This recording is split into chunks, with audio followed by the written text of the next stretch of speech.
Facebook ID hack করার জন্য আপনার বেশি কিছু প্রয়োজন হবে না, জাস্ট যে আইডিটা হ্যাক করতে চান সেই আইডির প্রোফাইল লিঙ্কটা লাগবে, এতটুকুই যথেষ্ট। একজন হ্যাকারের কাছে ইনফরমেশন বলতে আপনি যে আইডিটা হ্যাক করতে চান তার প্রোফাইল লিঙ্কটাই যথেষ্ট সেই আইডিটা হ্যাক করার জন্য।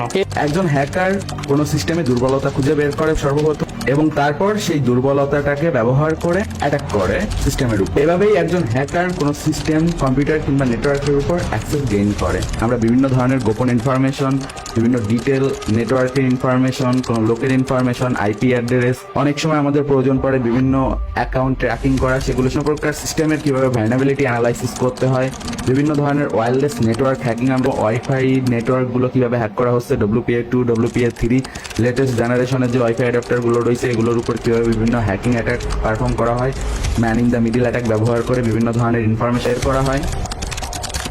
ব্যতীত হ্যাকিং এর যে অ্যাডভান্স টেকনিকগুলো রয়েছে সে Google database hacking, dark web এবং ডিপ ওয়েব সম্পর্কে জানতে পারবো। ডার্ক ওয়েব, ডিপ ওয়েব থেকে বিভিন্ন ধরনের ইনফরমেশন কিভাবে বের করতে হয়,